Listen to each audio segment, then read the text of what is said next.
Hello all and welcome back to Press Any Button to Continue. My name's Keith and I'm joined by my co-host Nisha. Today we're taking a deep dive into a classic that filled your childhood with a lot of nostalgia. A game where you could literally take the game cartridge and bring it to a kiosk in your local Blockbusters or Extravision and get the photos printed out. Now I never thought as a kid growing up I'd be into a game where I'm a photographer, but you add Pokemon into the mix and let me tell you I would gobble it up. So today we'll be taking a look at a classic that lasted for decades and decades of people wanting a sequel to. We finally recently got a new one, but we're going to talk about the original today in all its glory with Pokemon Snap today on Press Any Button to Continue.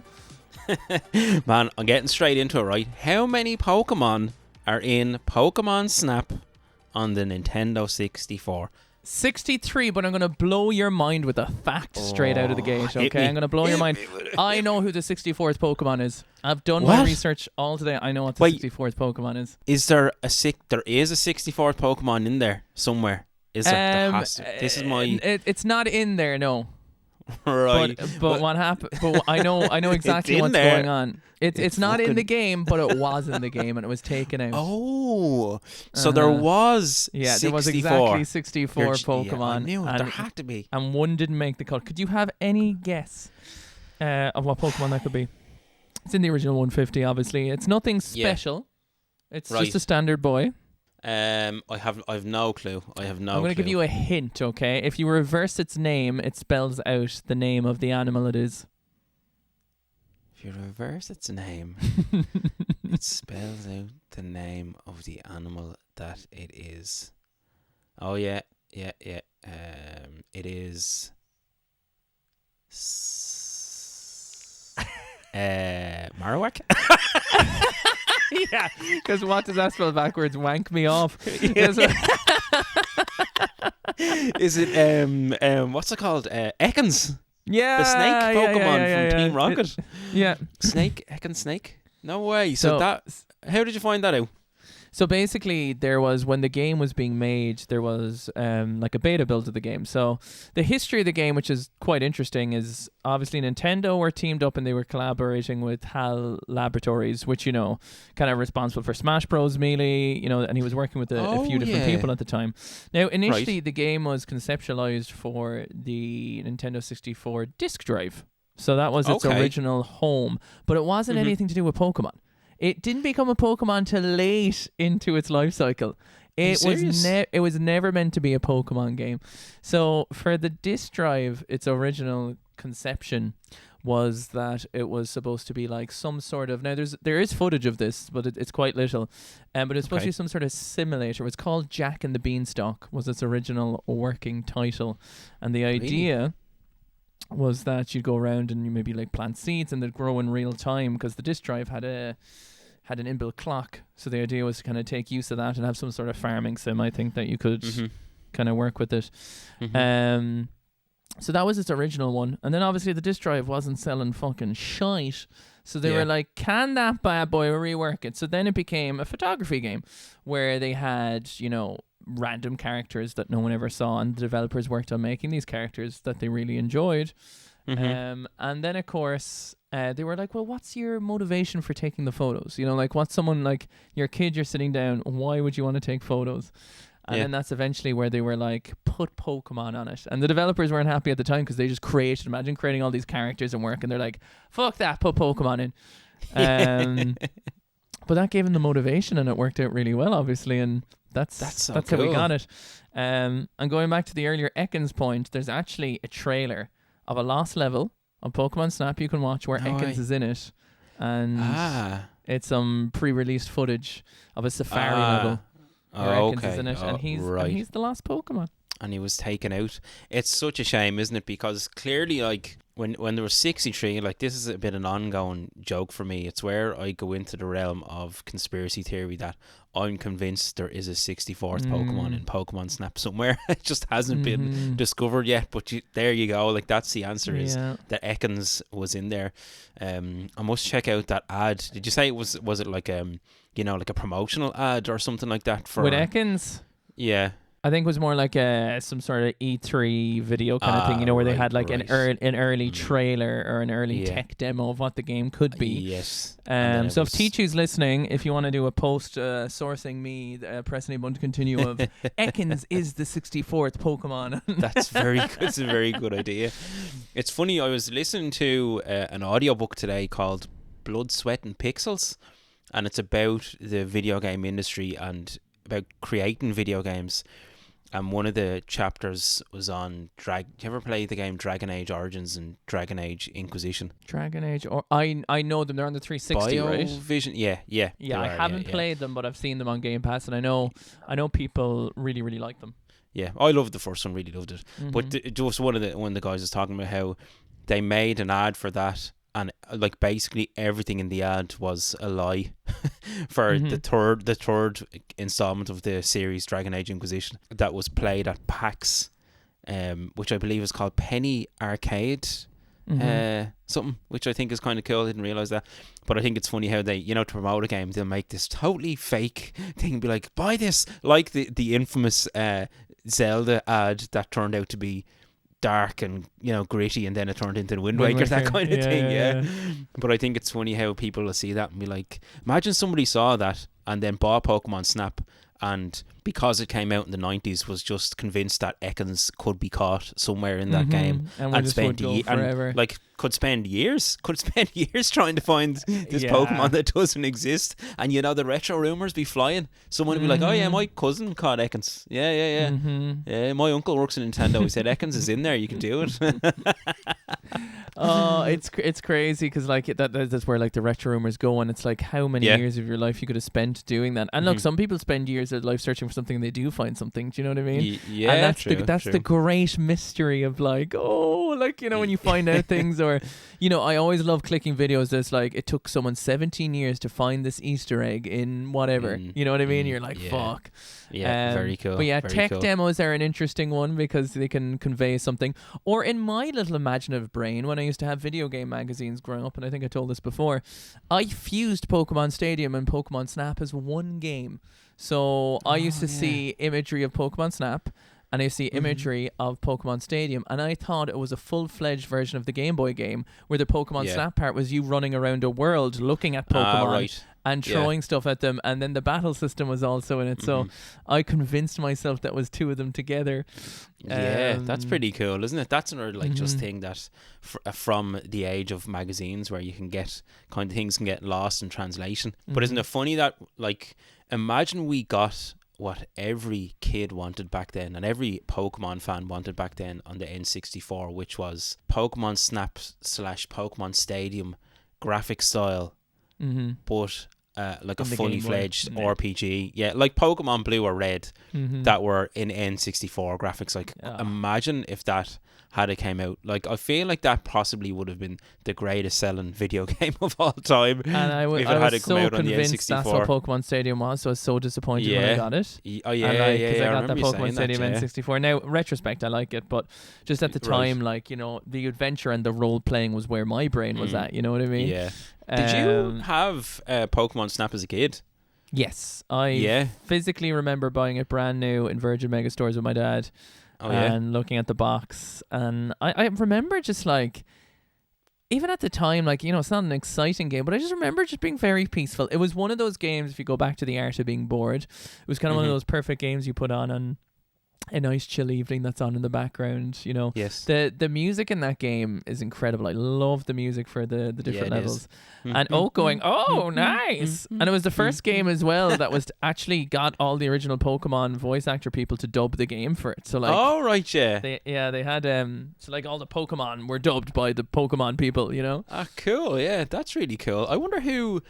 Is there, like, surely there's someone who does, like, loads of the Pokemon, and let's look that up and see who voices. I know that the Pikachu voice actor like, the English and the Japanese dub's the same, obviously, because you don't need an English and a Japanese for a random Pokemon name language. So, but then again, I don't know how that works, because I'm assuming Pikachu isn't called Pikachu in Japanese? Do you know what I mean? So like, Yeah. I don't know how that exactly works. Maybe it is, and maybe it's just phonetically spelt in English.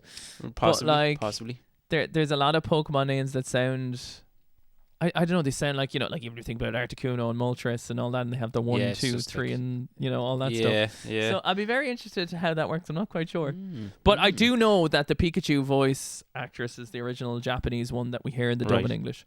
Cool.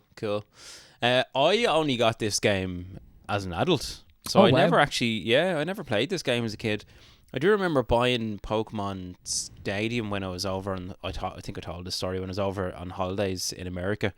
And I naively bought an NTSC version of it and didn't realise, and cut the cartridge with a butter knife to fit it into my N60, my PAL N64. Did that work, did you say? No, it didn't work. No. Could it work?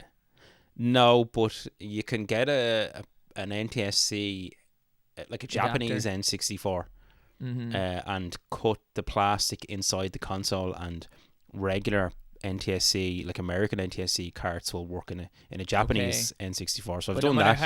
No matter how much mutilating you do to an N64 cart, it will never work in a PAL version. No. But it will just work like in an a Japanese NTS version. straight. Yeah. So NTSC cart straight into a PAL won't work, as far as I know. But I never, and I don't even remember. I'm trying to think. I can't even remember like thinking about this game. No, I don't even remember like seeing this game as a kid. So it totally passed me by. And then I got it only a few years ago, and I'll never forget the first time playing through it. Like, as you said, like it's one of those games you put on for like a nice chill cozy night.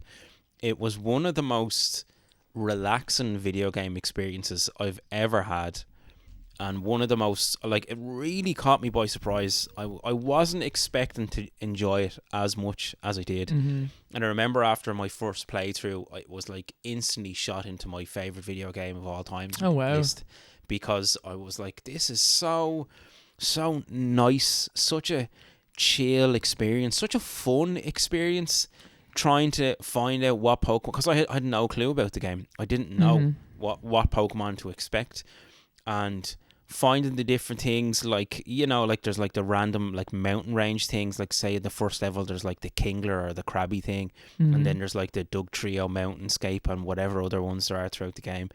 And then like seeing like, what can I get if I throw this apple? Can I lure this Pokemon here? If I hit the pester ball, what's going to come out of the bushes there? That kind of thing. I absolutely loved it, man. It was such a warm, cozy, nice feeling. Pokemon Snap and Stardew Valley are the two games that are up there as the most chill, relaxing, and calm and video game experiences I've ever had.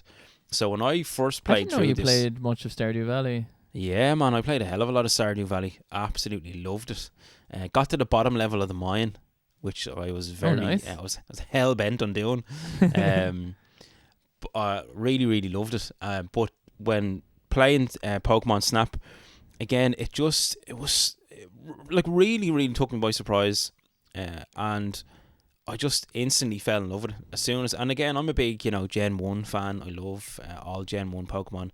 And yeah, I've been really excited about talking about this game, because I feel like it's a bit of an unsung hero. I feel like it's kind of, it's a bit of a cult classic, kind of. Yeah, well, yeah, actually, yeah, it is. It's like I don't think it's given the props that it deserves. And it's an awful shame that we didn't get the rest. Do you know what I mean? But it is. It's very, very simple, which is never a negative. Works. Do you know what I mean? Like, Works, sometimes the simpler the better. But I mean, I always thought the graphics were just incredible in it, because like the polygon models of the Pokemon, I thought looked so good for the time. So good. Good, man. Looks absolutely incredible. As you said, the different ways you have to lure different Pokemon out, it keeps your brain tingling. But it really is just like, it's a cozy, like safe, bright, lovely. And there's kind of the mysteries. Like, did you finish the game? Did you get to the credit sequence? I don't remember. I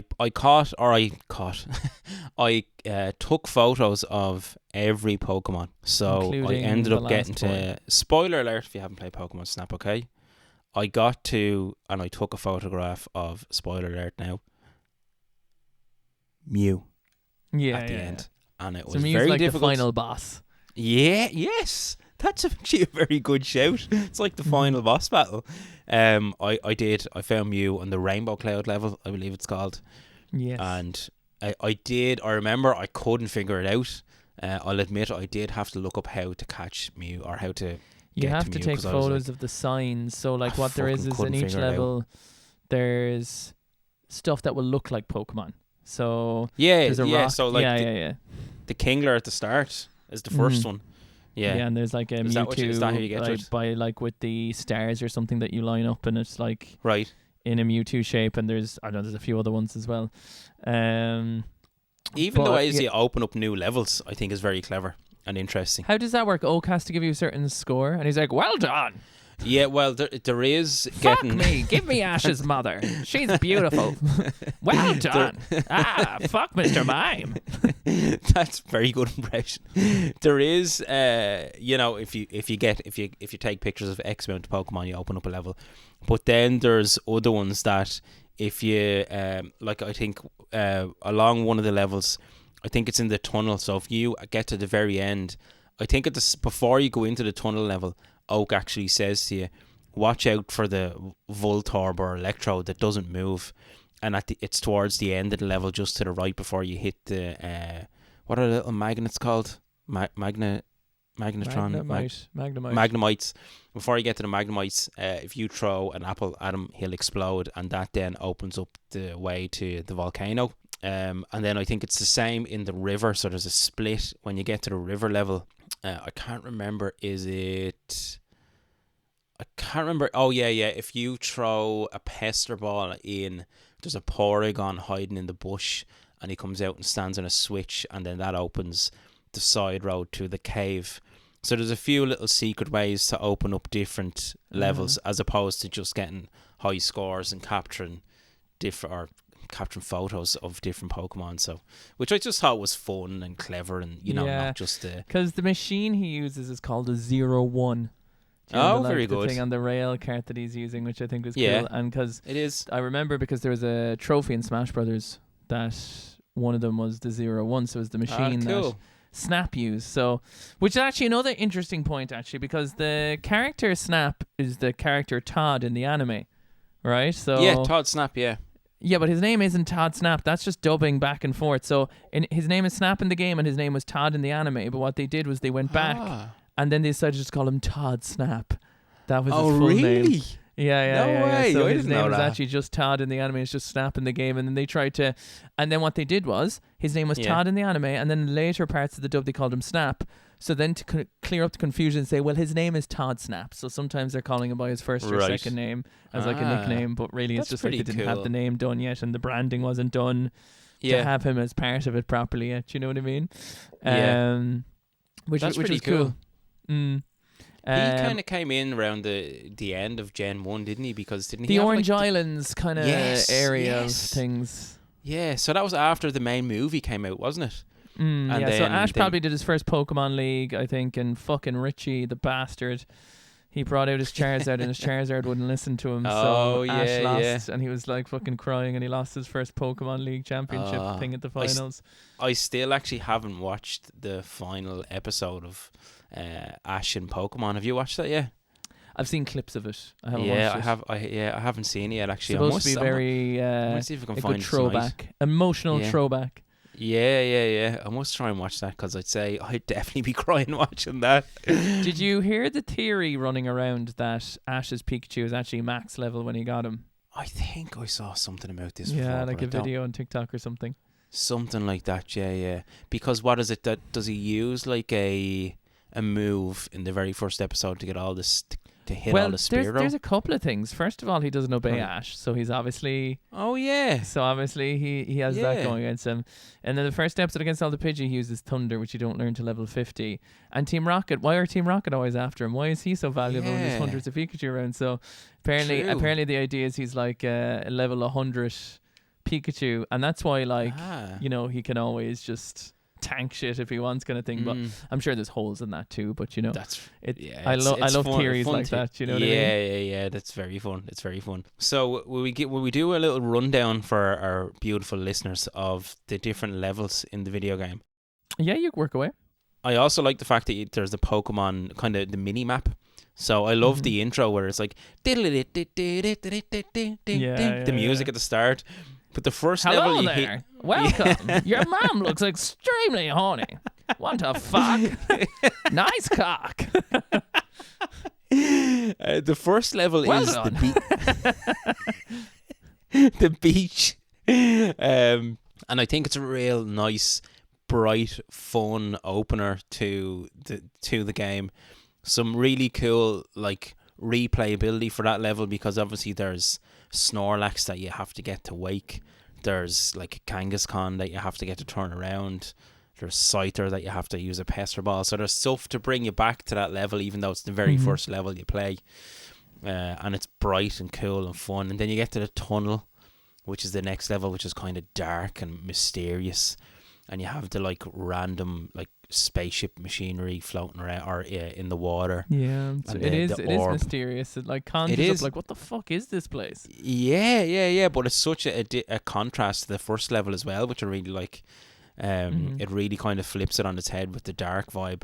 And then you move on to the volcano, which is all fiery and dangerous and scary and stuff like that. You just want to knock fucking pure Charmanders into the lava so you can force them to evolve. Yeah, which I think is very... Yeah, Charmander abuse. But I think it's very cool the way you do nice that. Job. I think yeah. When you get to the end, you knock Charmeleon into the fire pit and he busts out as Charizard, which is really, really cool. And then after imagine the volcano, Charizard coming out busting a nut. He's just like, woo! Just coming out of the lava pit, fucking pulling his Charizard with him. I'd say Charizard has some fucking load on him the size of him. I don't know where his cock is. It's fucking hiding around somewhere. That's one of those intravenous ones. I don't know.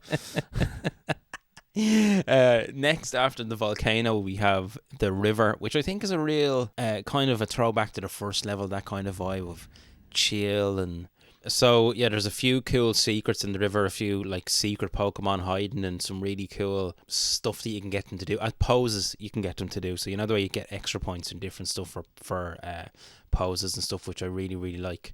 And then you get on to, so after the river again, you have to do a special, you have to get Porygon. I think you lure Porygon out with a Pester Ball. Porygon sits on a switch that opens up access to the cave, and I think the cave is a very cool level because you're starting off really high and you're dropping down, and it's real like Has that, get like, some vertigo rollercoaster going here.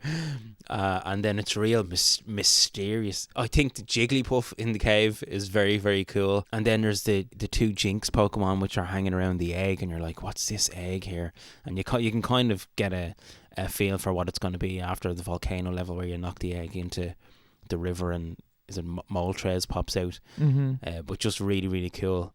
And then again, I just love the whole vertical kind of going from top to bottom with this level is very cool. And then the last main level, I suppose, is the valley. And the valley is the one where you're going along on the river. There's the big Dugtrio mountain to see, and there's some really cool Pokemon in valley, which is the main last level. I think a very cool kind of main last level for the game to finish off on. Almost like quite bright again, like the very first level. And it's a full kind of what would you say? It comes full. The game goes full circle with regards to its aesthetics and visuals, and some kind of high-powered Pokemon in Valley, which I think is really, really cool to see, and very, very apt for it being the last level to have the higher power Pokemon in it. You know, in the Valley. Is it the Valley? The Valley. Valley, yeah. So when you're going on the river, yeah. Or yeah. So if you knock the Magikarp into the waterfall, it has, it transforms into a Gyarados. And I think the really interesting thing about that, and with Magikarp in general, is that's inspired by Chinese folklore. So there's the idea of these fish like traveling upstream like carps, and then when they hit the waterfall they transform into dragons, and that's an old Chinese folklore tale. So that's the whole idea of like Magikarp turning into a Gyarados, which I think is very, very, very cool. So just stuff like that I like. That's like the history of different things. Yeah, like Pokemon's great for that. Like Pokemon Silver and Gold had a lot of inspirations as well from different histories and stuff like that. But I think that one's really, really, really cool. It is. Also, speaking of stages, there was two stages that were cut. What was there? Yeah. Yeah, so there's 2 full stages that were cut. One has the music for it, and you should look it up because I'm so sad. It would be my favorite level without a shadow of a doubt. Yeah. One of them was supposed to be called Fantastic Horror, which was always supposed to be a Halloween level, and was supposed to be ghost Pokemon orientated. But I guess, and there's a whole music track for it, right? If you YouTube Pokemon Snap Fantastic Horror, you can do it now if you want. I don't mind. You'll hear the composer's take on what the music. So it's new Pokemon Snap music for an unreleased level. And the other one then was shown in the pre-build with Ekans, which was a Safari level. The horror level, I guess, makes sense in the sense there's only 3 ghost Pokemon in Gen 1, so it's like, you know, how are they gonna make so much out of that? I don't know. But yeah, 2 cut levels out of the ones you've mentioned, which is really, really cool. And the other one was the Safari level. Yeah. So there was a pre-build with Tauros and stuff like that, and a couple of other things that you can find footage of, which is really cool. Do you know what I wonder? Right, so was this game? I'd imagine was fairly well received when it came out, and I think why wasn't there a sequel? There is a sequel. Well. Why wasn't there a sequel? Back then. Yeah. Well, I suppose for a while one of the developers was saying that photography was such like a real art niche thing back then, right? Like back in 1999, 2000, you didn't have your digital cameras running around the place. You were like a photographer with a camera, and that was it. And I think there was talks of him saying, oh, you know, everyone takes photos now, so it's not going to be fun as a video game. But back then they were like, no one has a camera. This is a fun idea to have within a video game. So there was an initial thought of that, but it wasn't until there was Miyamoto asked like his fans like, what's the top 10 games you'd love to see a sequel for? And I think the first one was something to do with Metroid Prime, and the second one was Pokemon Snap. So there was such a huge want from the fans, you know, for something like more, you know. So I guess that kind of encouraged it. But I don't know why at the time we didn't get a Gen 2, we didn't get anything else. I'm not actually sure how well it sold. Obviously it was beloved, but I'm not sure how well it was sold. I mean, like, think about it, in the whole first year that game came out, they had literal kiosks where you could bring your Nintendo 64 cart, get the photos printed out, and they're like huge collector's items now. You know, people want cool, those kiosks. Man, they're so fucking cool looking. I know. I've seen them in like people's collections and pictures online and stuff, and they're so cool. Imagine, I wonder, did we get them in Ireland, or was it an American thing? I think we did. I think I remember them. Serious, I really do think I remember seeing one physically. Like, maybe it's a wild dream I had, but I feel semi-convinced that I've like saw one as a kid and was just like, I feel like it was in my local Extravision. Like, I feel pretty sure. Hold on, you're triggering an old memory in my head, or I wonder, is it just like, what is it, like the Mandela effect or whatever it is, where I've seen so many pictures of it online that I'm just making a memory up in my head. And I was never actually there. Yeah, like everyone just has a shared pretend memory of something you think you had. An AI memory. An AI memory, yeah, that's where we're coming to. But I think a really, really cool thing was on the Wii, there was the virtual console for the Wii, and you had Pokemon Snap, and in that it had the printing thing kind of inbuilt. So it was actually like, so it was the only time I think in a virtual console where they like expanded the game. And so what you could do is you could actually take the photos and you could send them in Wii messages to your friends. So you could take the photos you took in the game, could be downloaded onto the Wii. And I don't know if you've ever used the Wii that much, but you have a notification board where it tells you how much of each game you played each day, and you can receive and send messages like texts and stuff. And you could send your Pokemon pictures that way, which I thought was so fucking cool, man. That's steady, man. I remember the Wii being real mysterious. It was a bit of a strange time for me playing the Wii, because I didn't always have it hooked up to the internet, and I remember so many people talking about how the Wii online store was so good. And had so much access to games, but I was very rarely on it, or very rarely able to get access to the internet back then, so I don't remember playing too much of it. But I remember having an actual, just speaking of photography and Pokemon, I remember having an actual Pokemon camera, so like a physical camera that was, I think, shaped like a Pikachu. Was it a disposable?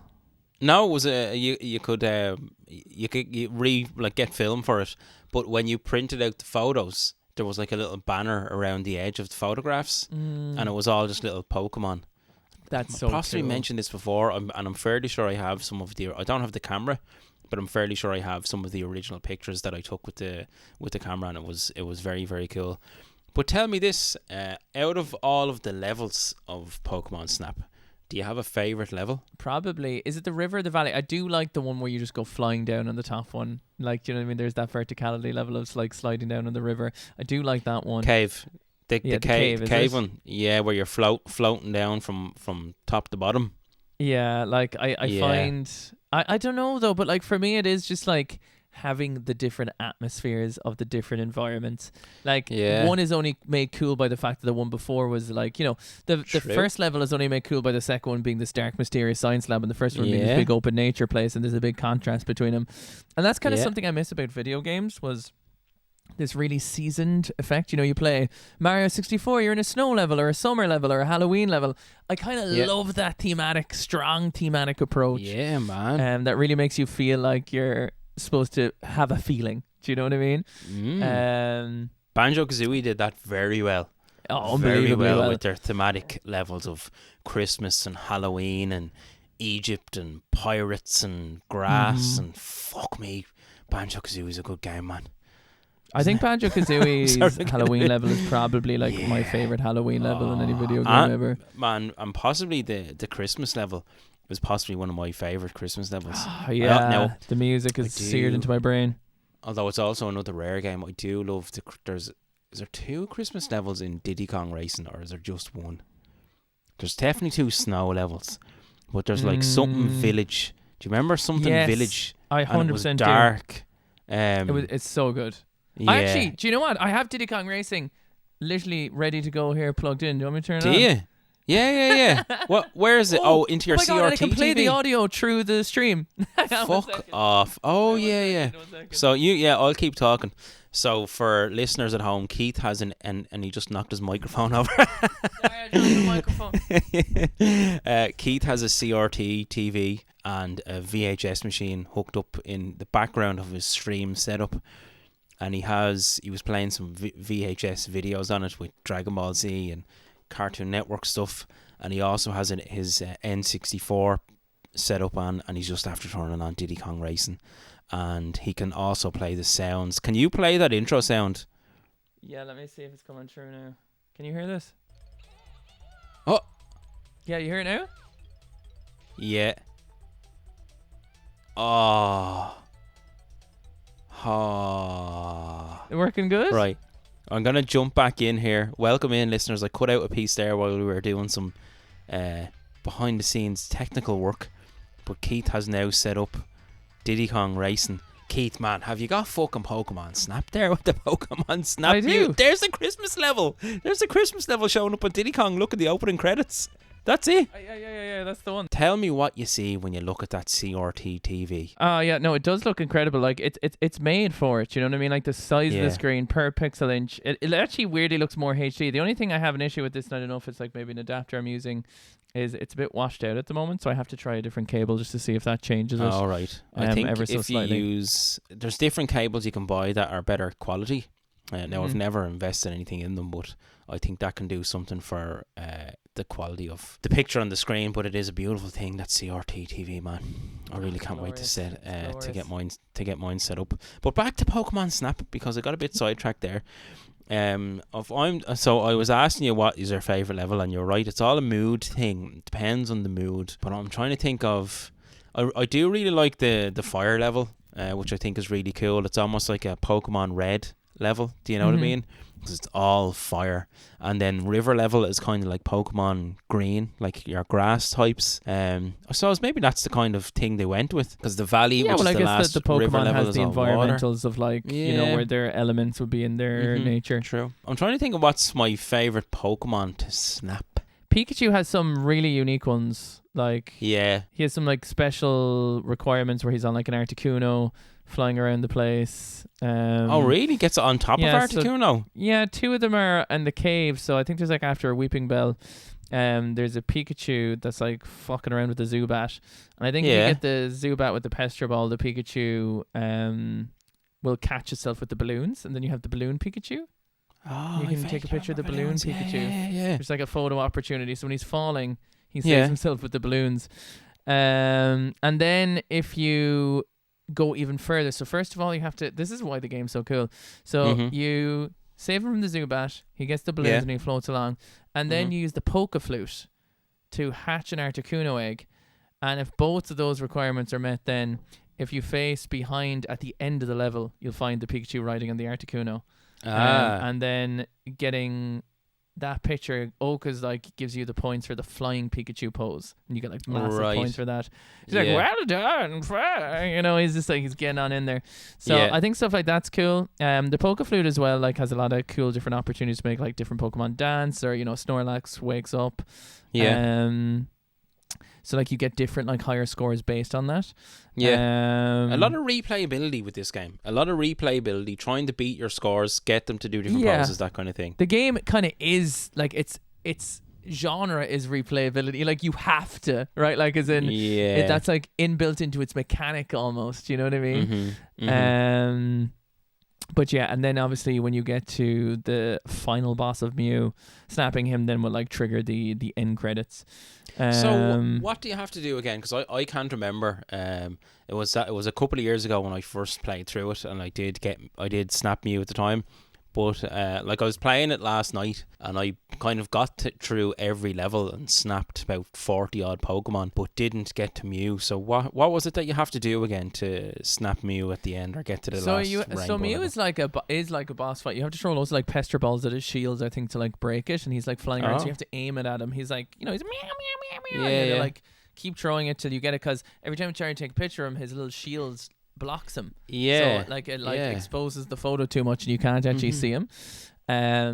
So you essentially just have to like break that shield and then get a photo with them. Like, it's still pretty fucking chill, but like, it's the closest thing to the game a boss has. I think there was supposed to be some data, I think, that informed that there's supposed to be a Mewtwo boss fight as well, but it was just the Mew one you have. And I think the interesting thing is, if you do the Mew, you get the credits, but if you get all 63 Pokemon and do the Mew, you get an alternate style of credits. So there actually is like an alternate ending, I guess you could say.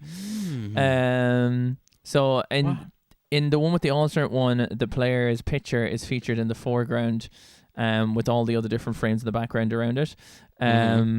So I think it says here, because I have it, it's actually possible to only see these alternate credits and miss out on the original credits completely by photographing every Pokemon except for Mew before heading off to Rainbow Cloud Course for the first time. So there's like a certain order you have to do things in, and there'll be an extra little secret frame at the end of the credits, something small to keep you biting. If you were to play this game, right, or if you were making this game, and say you could pick 5 Pokemon that weren't in the game, who would you put in there? Fuck, I'll have to remind myself who is and who isn't. So let me have a look. There's got to be a Blastoise and a Venusaur. That's who I was thinking, but I don't think they are. I don't think they're in it. Bulbasaur's in it. Squirtle's in it. Definitely. Kind of know what my favorites are. I feel like they obviously chose the ones that like are probably most popular. They at least choose something from an evolutionary line to make it feel like everything's somewhat included. Pikachu on the snowboard though has got to be a classic favorite. I'm not sure. Can't think. If Pidgeot's not in it, Pidgeot, because Pidgeot's a bad ass. Yeah, Pidgeot's one of my favorites. What about you? Do you know off the top of your head which one you'd pick? I'd like to have seen Mewtwo. I think that would have been very cool. Yeah. Kind of existing in the signs, but not as an actual Pokemon. I just, for some reason, I have Mewtwo in my head that would have been cool. And also, if they'd have... Now, I know they're trying to make the game kind of stand on its own with it being outside of the show, almost. But if they'd have had, like... You could see Ash running along in the background somewhere, and Misty and Brock, or if Team Rocket were... like tiptoeing around somewhere, you know, and fucking around. Yeah, well, I mean, it does have Professor Oak, so you know what I mean? And it does have Todd, so Todd Snap himself. Yeah, but that say through the level while you're going along in the Oak. Now, I know you're on like a certain island and stuff like that, but I think it would have been cool if they had have implemented more. But look, it's not a slight at the game. I think the game is absolutely incredible, and again, it's one that I adore playing through, man. It's just so cool. It's so nice, and it's so fucking chilled. Like, it's rare that you get games that are that chilled. Like, is it all the kind of simulators, like I was talking about, say, Stardew Valley? I mean, I like, if this game released today, I don't think it would work. In the sense that like it is quite light on content and stuff. Do you know what I mean? Like, as in, it's one of those things that it was a beautiful novelty. I do think it could only exist in its time. Like, if someone paid 60 quid for this today, there'd be an outcry, because while it's glorious, while it's great, you know, you probably have the game done in like 2 hours. Do you? Yeah. Like, Well, I did. I played it the other night and had like all levels unlocked apart from the last one, and about 40 something Pokemon snapped in an hour or two. Yeah. So like, you probably just wouldn't get away with it. I did play the new Pokemon Snap, and I remember liking it, but it just always comes down to the polygonic graphics at the N64, cozier, and just having. I do love simplicity. Like, I'm a fan of Banjo Kazooie, the original. I like when things are very straightforward, because it means when I sit down and relaxing, I'm just in the world, cozy. You know, I don't need to overthink it, kind of thing. Do you remember, was there loads of Pokemon in the new Pokemon Snap that came out on the Switch? I haven't played it. There was definitely a fair amount. There was definitely really? a substantial amount, yeah. Look, I think it's worth playing. I can actually lend you the copy and you can see what you think. Since you love the first game so much, you might as well give the second game a go. It's the thing that stops me from getting excited about newer Pokemon stuff is just the fact that I don't know Pokemon past, say, Gen 1. Even though I've played Gen 2, I don't know them, and I don't know. I don't know. I find it difficult to warm to all of the other Pokemon that are new, you know, because there's just so many.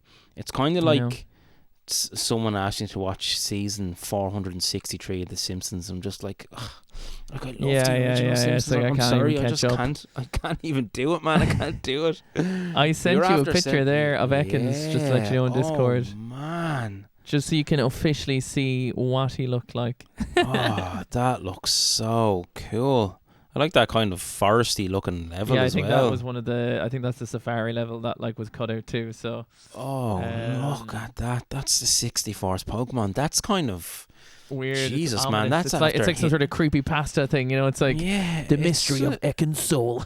It's just very cool to see, because again, it's always been a thing of mine that an ongoing joke I've had is that there's a 64th Pokemon in Pokemon Snap. I don't care that everyone says there's 63. I'm convinced there's 64. This is going to be fun, because I'm going to send you more photos. So this is the safari level in greater detail. Oh, wow. We'll put them up in the Discord so people can see as well. Yeah. So what Keith is after sending me there is, it's a couple of Pikachus standing on like a hill with just trees in the background. So obviously just in like this open area. Looks very, very cool. Oh, so there's loads of screenshots of these levels, right? I highly recommend checking out the screenshots for this lost level. So this is the Safari one. So I can see here Squirtle, Ekans, Bulbasaur. Is that a Rattata or? I see a Mankey, I think. Is it? Yeah. In one of them. And looks very, very. Look at the number count on the pictures taken. Oh no, that surely is just a joke. It says 1, 2, 3, 4, 5, 6. Oh, who knows? I'm gonna try and find now, which I think would be fun to do, is classic. So press any button to continue getting derailed. Yeah. So basically, the horror level that was cut. Oh yeah. Yes. I really want to play the music from it. And I think you're gonna fucking love it, right? Okay. It has like a. Will listeners be able to hear this? We could edit it in. I could send it to you. We can edit it in if you want. Yeah. Look, it's awesome. You're gonna fucking love it. You ready? Yeah. I'll put the YouTube link in there for you. Very right. Banjo Kazooie, Tubular Bells inspired.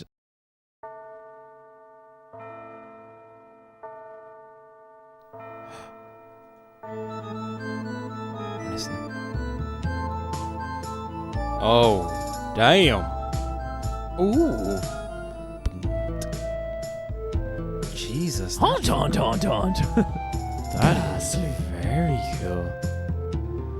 Oh, man. Holy shit. If you go to 42 seconds as well, it's got a really nice organ breakdown. Well, I'm at 33, 35, 36 seconds now. Hold on. It's building up. I'll hopefully be able to put this in for our listeners. I'll download it right now for you and I'll put it in Discord so you'll have the file. Cool. Yeah, perfect. Oh, listeners, I hope you're enjoying this. That is so cool. It's awesome, isn't it? Very banjo inspired. This way as well, I'd love to do a music episode where we just like listen to tunes and we can play it for people and we can talk about it, you know? Yeah, that was. I'm gonna turn it off because it's seven minutes Oh long. yeah. It's sure it's just on a loop from there, but so I just sent you on the file there. So the composer had that ready to go for the horror level that never was to be. Did have a very banjo feel about it, didn't it? Mm-hmm. Imagine if Rare made a Pokemon game.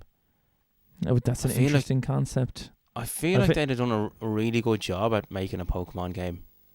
Yeah, it's absolutely say so. Like, and I feel like back in their peak, they made a good job of making anything. To be honest with you, but like, look at Banjo-Kazooie, right? That is fucking huge. That game.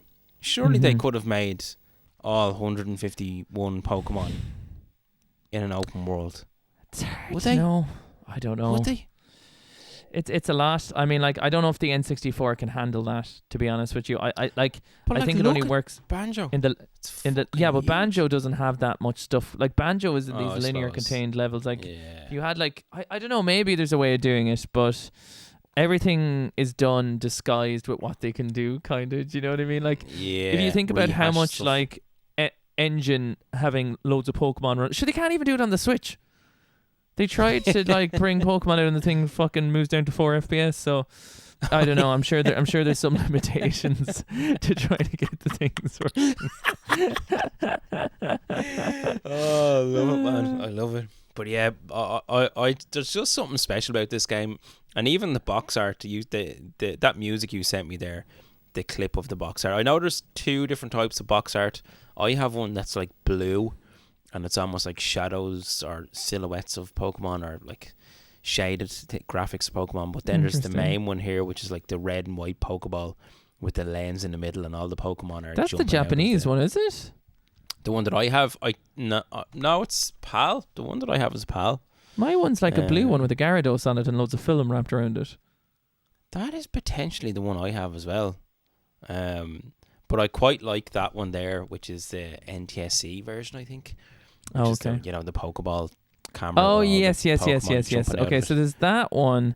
Yeah, and there was a blue one. I actually think. Yeah, I have the and blue one. here's a sweeping statement.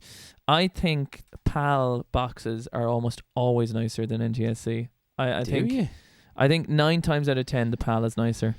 I think 9 times out of 10 the NTSC tries to go for something a little more edgy a lot of the time, and I find the PAL versions tend to have a more of an artistic box flare look to them. Actually, we could do a whole episode comparing NTSC versus PAL boxes.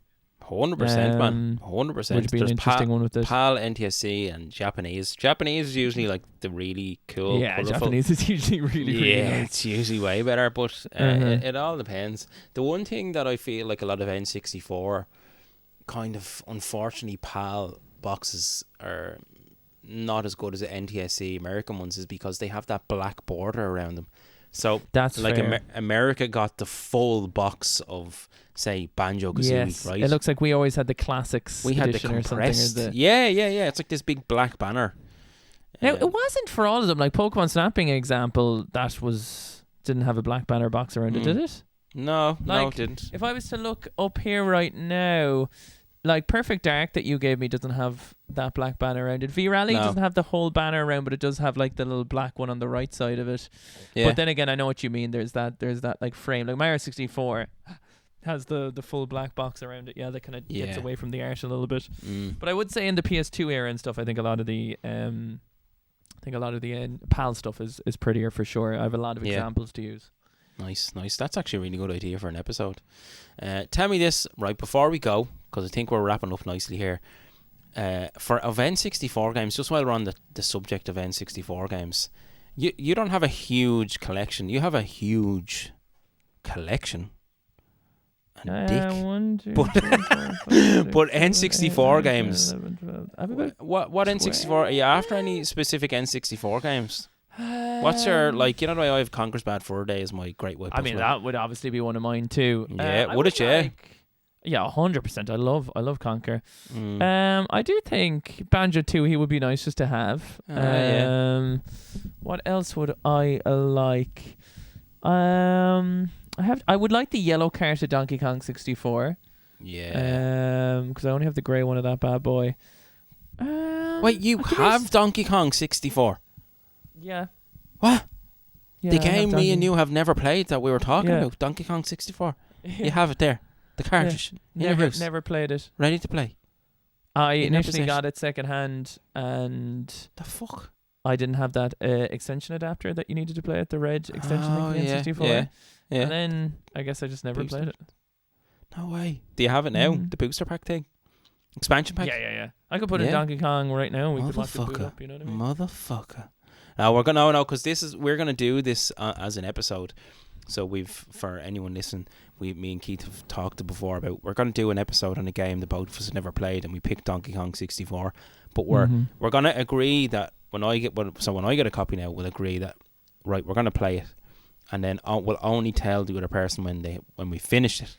And then we'll go into an episode and discuss it totally blind because it'll be. I don't think I recommend doing. I don't think we're to do 100% though. Apparently that's like torture. Like apparently that's like 100 hours or something. I'm not mad on 100% in games. That doesn't really appeal to me. Like completing the stories, that's a game completed to me. Like 100%ing, it's not. Are you a 100%er?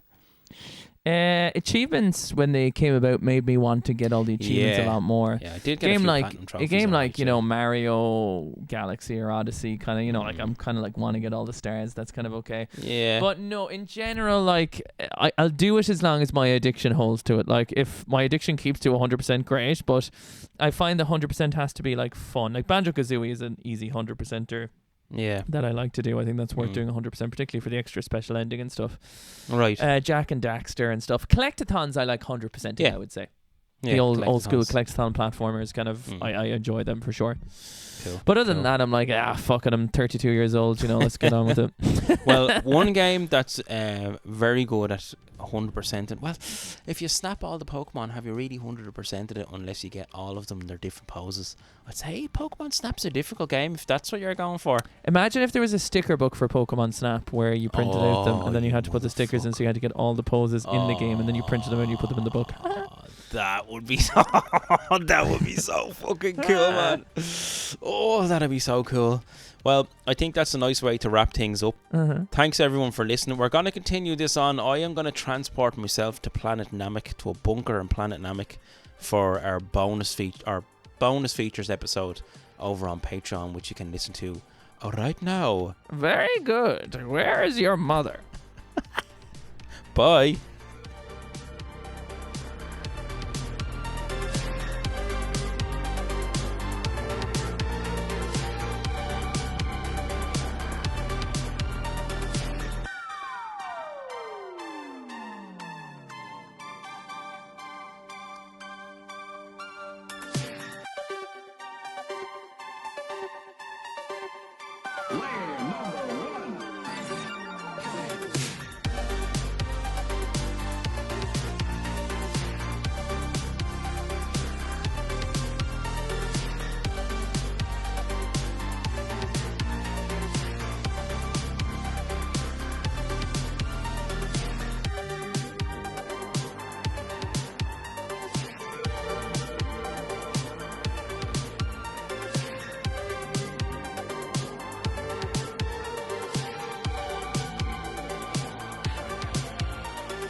Very good. Where is your mother?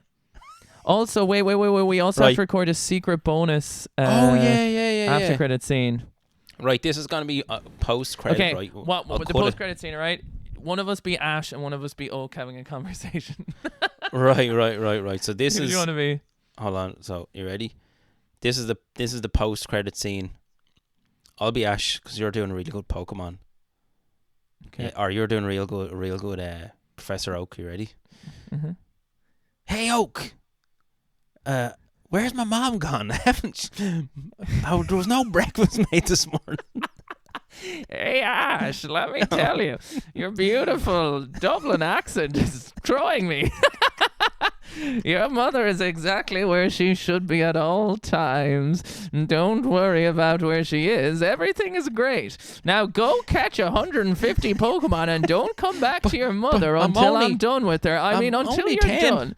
I'm only 10 years old. It's time for you to get out into the world because I don't have I any gotta money. getting. I can't maintain this erection for long. You need to get out of here, boy. Bye.